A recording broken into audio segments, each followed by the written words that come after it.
What's up, everybody? Matt from Hiner Landscapes. Just checking in on a job site today. We've got just an awesome pond that we're building.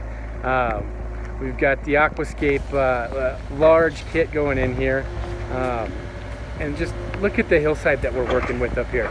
It's just going all the way up. Man, this is a pond builder's dream to be able to build falls coming down a natural hillside like this. Yeah, backyard dreams are just really coming true today.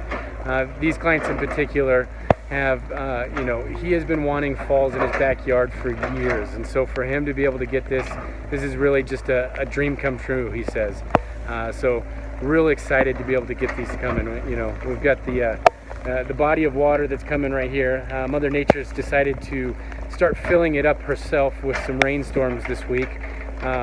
But we'll have the entire body of water right here. We've got some natural stumps and logs coming in to match this cool forest setting that we have. So, I mean, you can see these big frame boulders that we've got, with the falls that are just coming up here.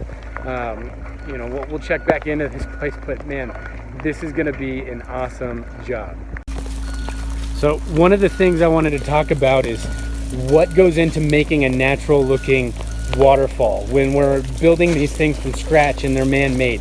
So, one of the things that we look at is we try and take these larger rocks right here. We've got a larger rock here, a larger rock right here, and you can see, just like Mother Nature would come crashing down the hill, it's going to come down, and then what's going to happen is it's going to take the path of least resistance and go in between these two big rocks, and then so essentially we end up with two frame rocks, and the water is going to be coming pouring over this and into the pond. You'll notice as we go up, we've got frame rocks between all of these. We've got a cool stacked area right here where we'll get a smaller jet stream coming out of there, just to get different styles of falls coming throughout. One of the things we try and do is we work with different sized boulders, so that way Mother Nature doesn't just put all the same rock going all the way up. So when we order these rocks, we get different sized boulders, and we start placing these things as random as possible, but it goes in and ultimately creates that natural looking waterfall that people are asking for in their backyard. Wanted to show you another little trick that we just started doing. So one of the things that this pond is going to have is some underwater lighting.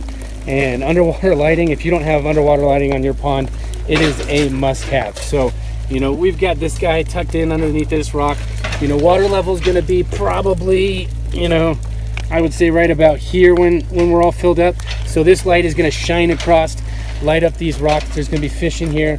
It's going to be all nice and clear. But one of the things is, as these things get old, and need to be maintained, how do you get this out? There's all kinds of rocks that you got to move. So one of the things we started doing is fishing these through like an irrigation pipe that comes all the way out. So that way you can find this on the outside, pull it that way, and then just fish a new one through.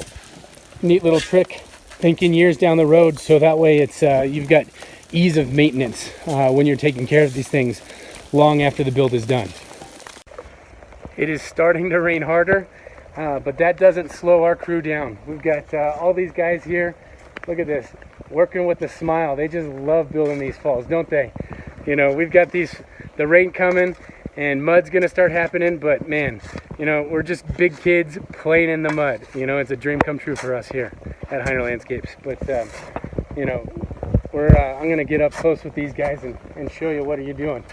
So Omar here is working on the next falls. You can see the big frame rock that he's got right there that he's working on, and right now he's trying to find where's that water going. So he's carefully thinking about the liner. He's laying that out so that way when the next boulder comes down, it's not pinching, it's not putting a hole in it. We get a nice self-contained low maintenance water feature with some beautiful falls. So as Omar's placing this boulder, you'll notice he's putting some extra padding underneath it. What happens when we've got these big boulders in this liner, you've ever heard the saying, stuck between a rock and a hard place.